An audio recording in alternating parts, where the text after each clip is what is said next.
Bonjour Ninka, Bonjour. on va parler d'un spectacle que je n'ai pas vu. Ça m'arrive rarement, on peut pas tout faire, mais c'est normal que je l'ai pas vu pour une raison toute simple, c'est qu'il n'est pas encore à C'est l'heure sûr. où on enregistre Mais t'es cette venu interview. au showcase?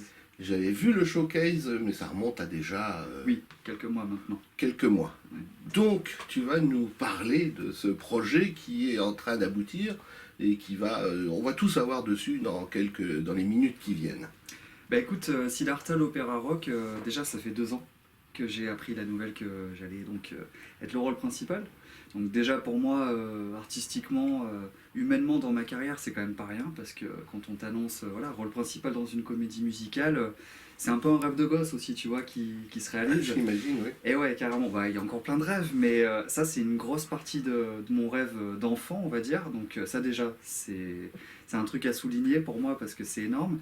Et après, bah, clairement, par rapport au thème, c'est un projet qui me parle beaucoup par rapport à cette histoire de ce mec qui a atteint voilà, l'illumination par une remise en question permanente des choses, des émotions humaines, etc. Enfin, le sujet il est très large. Mais tout ça pour dire que ce rôle-là me parle, quoi. Voilà, profondément, intérieurement. À moi, ça me parle toujours pas En parce gros, que je quoi. ne sais pas qui est Siddhartha. Et ouais, c'est ça. Et en général, en plus, les gens ne savent pas qui est Siddhartha. Donc Voilà. c'est ça aussi qui est intéressant dans ce spectacle, c'est qu'on va pouvoir clairement, de sa naissance jusqu'à sa mort, parler de ce mec, voilà, qui a changé beaucoup de choses sur l'humanité, on va dire ça comme ça. Sur la religion. Aussi. Alors, c'est pas une religion à la base. Hein. C'est une philosophie. Mais vrai. ouais, Voilà. c'est ça. C'est une Le philosophie. bouddhisme est une philosophie. Voilà, donc on va pas rentrer dans le sujet religion parce que c'est pas à propos. Là vraiment on parle d'un spectacle de philosophie de vie, de se comprendre soi-même, d'être à la recherche de soi en fait. Comprendre qu'est-ce que l'âme humaine quoi, qu'est-ce qu'on fait là sur Terre, qu'est-ce qu'on ressent, pourquoi on ressent tout ça. Voilà, et je pense que ce mec, cet homme, Siddhartha Gautama, parce que son nom d'origine historiquement c'était donc Siddhartha Gautama, je pense que bah, c'est un moment, voilà, il s'est posé clairement toutes ces questions jusqu'à bah, finalement quitter complètement le statut royal, puisque je le rappelle, c'était voilà, un prince qui était voué au règne royal, donc devenir roi des Indes, etc. Et finalement, il a décidé de tout couper et de partir voilà, sur les chemins de la liberté et à la recherche de soi, encore une fois. Si toi, tu avais le choix entre être prince et être un guide spirituel, tu choisirais quoi? Alors justement, c'est marrant parce que je fais toujours le lien, tu sais, avec la légende du roi Arthur, quand j'étais donc Méléagant, le prince rebelle, justement, dans le spectacle, à l'époque. Et Méléagant, dans son histoire, il voulait, tu sais, absolument atteindre donc, ben, le règne. Il était voué normalement à être le prince à l'époque, et pas Arthur dans l'histoire. Et finalement, là, c'est l'inverse, c'est que d'office Siddhartha, il est voué à être prince, mais il n'en veut pas. Il préfère le chemin de la liberté.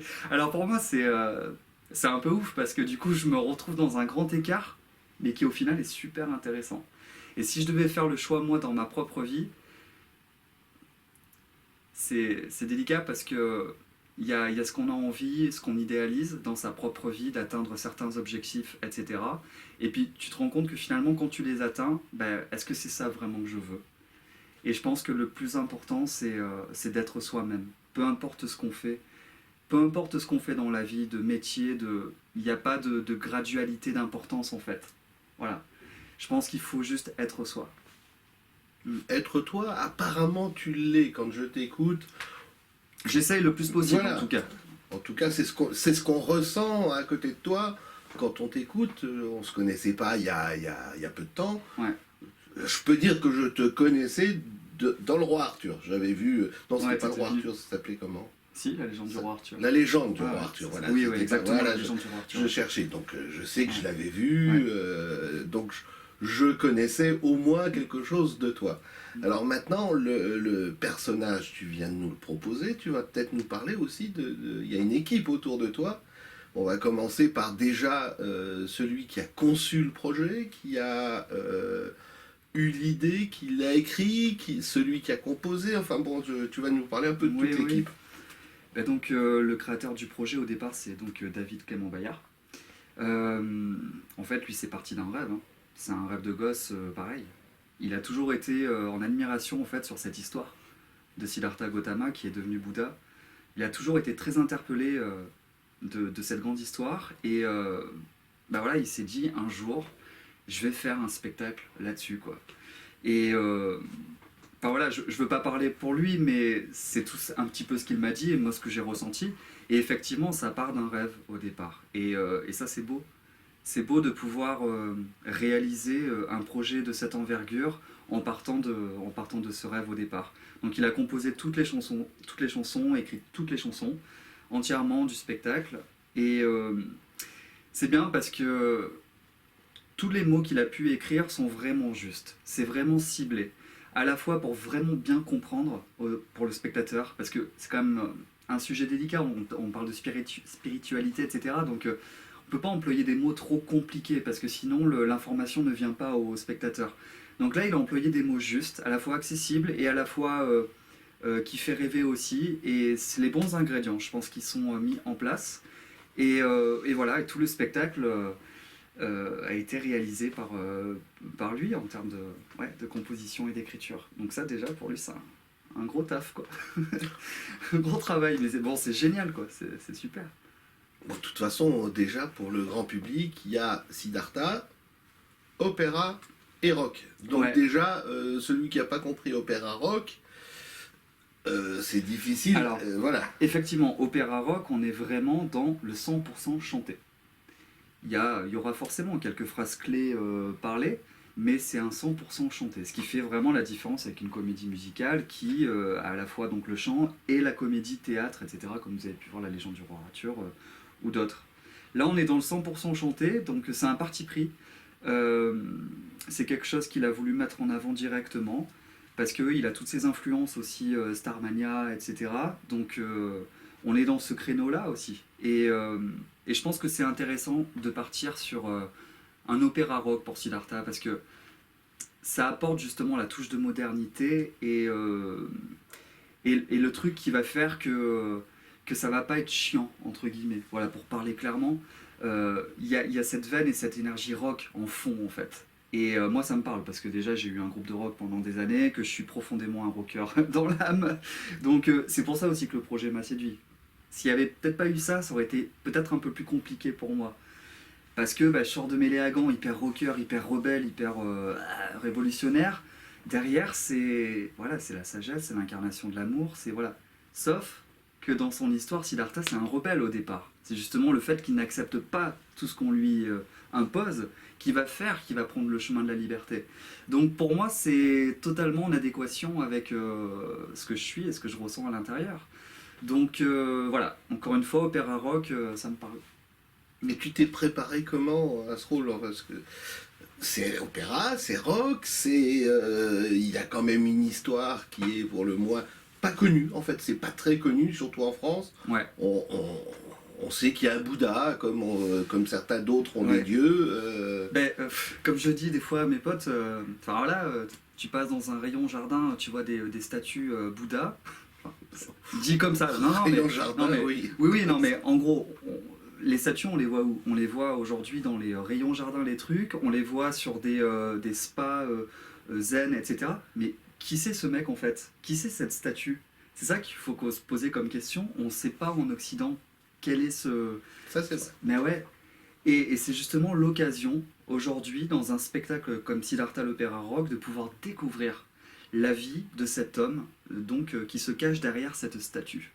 Voilà. Et donc c'est pas péjoratif ce que je dis, un jardin, etc. C'est juste que c'est un petit peu conceptualisé aujourd'hui. En gros, voilà, cette statue représente la zen attitude. Mais en fait, c'est beaucoup plus que ça. C'est toute une histoire, c'est tout un vécu, c'est toute une philosophie de vie, encore une fois. Et ça, c'est merveilleux. Et, euh, et donc tout ça pour dire que voilà, on va pouvoir découvrir toute sa vie, tout son parcours, de sa naissance à sa mort, et tout ce qu'il a pu transmettre à l'humanité. Toute sa vie en combien de temps et combien de chansons? Oh là. Ah, bah, Mais comme les grands spectacles, ça reste un grand chef-d'œuvre. Donc voilà, c'est un spectacle qui s'étale sur plus de 2 heures et avec voilà, des décors qui vont être vraiment fantastiques pour en avoir découvert déjà une partie, des costumes vraiment fantastiques qui sont à la hauteur aussi de l'histoire. Et voilà, tout ça dans un écrin qui va être présenté au Palais des Sports de Paris. Donc on a une salle aussi prestigieuse qui va faire que c'est vraiment à la hauteur de cette histoire merveilleuse. Donc ça c'est bien aussi. Une grande salle, à très bon son, beaucoup de spectateurs. On l'espère. Bah, beaucoup de spectateurs, on va dire beaucoup de sièges. Comme ça, Oui, tout le monde sera satisfait. Et ça va se jouer pendant combien de temps? ça va se Au jouer départ. donc du 26 novembre au 5 janvier, exactement. Du mardi au dimanche. Voilà. Ouais, donc ça sera vraiment quelque chose pour les fêtes, et c'est curieux parce qu'en fait il y a Dieu d'un côté puis il y a Bouddha de l'autre qui vont pas se tirer dans les pattes parce que les fêtes religieuses ne sont pas elles se font même dans les pays Non, là-bas. et encore une fois, on n'a pas envie de se mettre en tête, on présente pas un spectacle religieux, c'est vraiment pas du tout ça l'idée, quoi.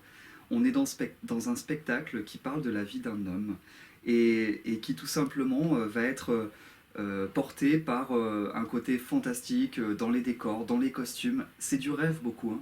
On va faire rêver les gens. On est dans la période des fêtes aussi pour justement être émerveillé. Et je pense que dans notre époque, on a besoin de ça aussi. Moi le premier. J'ai besoin d'être émerveillé, j'ai besoin de ressentir ce que je ressentais quand j'étais enfant. Voilà, je suis pas dans la nostalgie, hein. Je suis dans le... On fait du spectacle. On est là pour rêver et faire rêver les gens. Voilà. Et ce spectacle, il comporte tous ces ingrédients-là. Et c'est ça qui fait que moi, je suis content d'être dans ce projet parce que je sais que tout ce qui va être mis en place, que ce soit musicalement, que ce soit humainement, on est dans cette défense-là, du spectacle vivant et avec tous ces ingrédients fantastiques. Tu parles de spectacle, donc vous serez combien sur scène? Et est-ce que la musique sera enregistrée ou la musique sera avec orchestre dans une fosse ou sur la scène? Alors, il n'y a pas d'orchestre live, par contre, c'est un son live qui a été enregistré. Tous les instruments que vous entendrez ont été vraiment enregistrés en live par des musiciens, donc on peut retrouver justement ce son live rock. Alors, encore une fois, j'ai été dans un groupe de rock pendant des années et voilà, je connais cet enregistrement, ce son qui fait que vraiment on a l'impression que le groupe est dans la salle. Et ça apporte une plus-value aussi, parce que ça apporte une authenticité. Et ça, c'est cool. Voilà, et ensuite... Combien de protagonistes, combien de personnes sur scène? Écoute, on va être aux alentours, je crois, 35 ou 40. Voilà. Donc, Ce qui est quand même beaucoup pour un spectacle. ce qui est énorme, ouais, pour un spectacle, oui, complètement. Ouais. Tous chanteurs Ça, ou c'est cool aussi. mix, on va dire, je sais pas, une Alors, quinzaine de chanteurs, une quinzaine de danseurs? Beaucoup de chanteurs, on est 25 environ. Ouais. Beaucoup de chanteurs, puisqu'encore une fois c'est un opéra rock, donc beaucoup de chants, avec le côté choriste, etc. Donc c'est vraiment très chanté.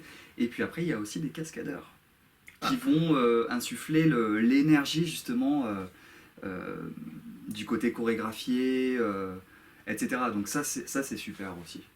Parce qu'on va avoir ce côté vraiment très très énergique sur scène. Voilà. On est à un mois de la première. Est-ce que déjà, je dirais, vous l'avez fait en... Comment on appelle ça? En intégralité, dans le suivi, dans une petite salle ou dans une grande salle, pour vous, pour voir ce qu'il y avait à corriger ou pas?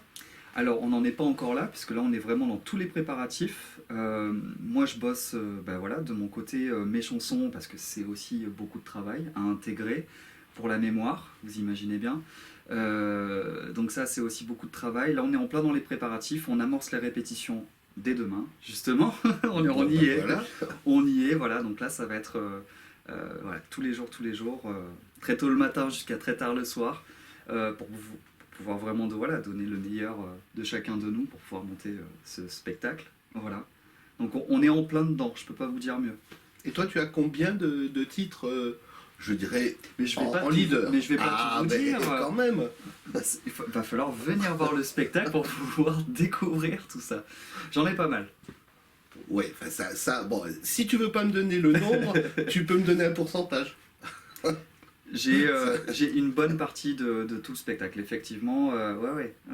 Et ça c'est cool aussi, parce que bah, voilà, ceux qui aiment bien Inca, ils vont en avoir pour leur argent. Façon de parler. Et Voilà. ceux qui aiment pas, alors qu'est-ce qu'ils vont faire? Mais oui, mais je vais tout faire pour qu'ils aiment, il n'y a aucune raison qu'ils n'aiment pas. C'est- Ouais. Moi, je vais donner le meilleur de moi, de toute façon, dans ce rôle, dans ce personnage. Déjà parce que ça me tient à cœur. Et parce que, voilà, encore une fois, artistiquement et humainement, je suis complètement en accord avec ce personnage. Donc, il n'y a rien qui est dû au hasard pour moi. Euh, et je veux dire, en règle générale, dans la vie. Je suis au moment où je dois vivre ça. Donc, voilà. Bon, C'est- ben, c'est génial. on va te souhaiter de le vivre. On va rappeler que c'est au Palais des Sports de Paris. Si j'ai bien retenu la leçon, c'est à partir du 26 novembre. Oui, c'est ça. Du 26 novembre au 5 janvier, Palais des Sports de Paris. Du mardi au dimanche. La billetterie est ouverte, hein, déjà depuis un bon moment. Donc ceux qui n'ont pas leur billet, vous pouvez déjà foncer pour l'avoir. Bah écoutez, ou écoute, on va se retrouver là-bas à un moment ou un autre. J'irai te faire un petit coucou après dans les loges et puis tu nous donneras tes plaisir. impressions en direct Avec pour plaisir. suivre cette interview, mais qui sera déjà Oui, en ligne bien longtemps avant. complètement. Et encore une fois, voilà, pour tous ceux qui veulent vraiment découvrir ou redécouvrir un spectacle vivant, où on va pouvoir vraiment avoir de l'authenticité et, euh, et tout ce qui est les grands fondements du spectacle vivant, c'est là qu'il faut venir. Voilà. Et je pense que chaque artiste qui sera sur scène vraiment va donner le meilleur de lui avec son potentiel humain et artistique pour pouvoir voilà, délivrer de fabuleux messages humains, et on en a besoin et ça va faire du bien, spectacle. Ce Tu as spectacle. parlé d'artistique, je te coupe une dernière fois. Ouais, Artistique, ça veut dire qu'on va mettre la musique en boîte, qu'on va la mettre en CD, ou qu'on va la... Bon, elle sera trouvable sur Internet, mais est-ce qu'il y a un CD qui a déjà été enregistré? Comment... alors oui, en effet, donc il y a l'album donc Siddhartha l'opéra rock qui est disponible sur toutes les plateformes digitales. Donc vous pouvez taper Siddhartha sur Spotify, etc. Vous trouverez donc toutes les chansons actuellement. Et il y aura ensuite la version physique de l'album qui sortira à la mi-novembre. Voilà. Ah, il faut attendre jusqu'à mi-novembre si on n'a pas de truc. Oh Mais non, écoutez le je premier vais pleurer. album là, digital, vous vous connectez et voilà, il y a toutes les chansons dessus. Ouais. Déjà pour donner un bel avant-goût. Et puis il y a aussi les clips qui sont disponibles. Ah. La vie m'attend sur YouTube. Voilà, très très beau clip qui a été réalisé en Andalousie avec le costume aussi traditionnel dans le clip. Donc très très beau clip. Il y a aussi le clip Peut-être avec Julien et Mélissa qui font partie de l'aventure de Siddhartha l'opéra rock. Voilà, donc un très beau clip aussi qui a été réalisé à Lisbonne. Et puis il y aura aussi une troisième découverte sur un autre titre du spectacle qui est très très beau, qui parle de la relation entre Siddhartha et son père. Voilà, et qui peut parler aujourd'hui justement pour tout le monde. Donc ça c'est intéressant aussi de faire le lien entre cette histoire à l'époque, il y a 2500 ans historiquement, et aujourd'hui qu'est-ce qu'on peut en ressentir. Et c'est ça un petit peu le but aussi, de venir voir ce spectacle et de pouvoir comprendre dans sa propre vie, ok, ah oui, moi j'ai vécu ça, ok, c'est ça en fait dont il parle Bouddha, parce qu'il va vraiment retranscrire toutes les émotions humaines. Enfin voilà, on a bien parlé, mais c'est vraiment ça je pense le sujet de l'histoire, et ça c'est intéressant pour chacun de nous. Et bon, on en reparlera quand l'aventure sera terminée, Ouais. voir si ça t'a changé, transformé, et ce que Siddhartha aura fait évoluer Inca. Carrément. Merci beaucoup. Ben merci à toi. Merci.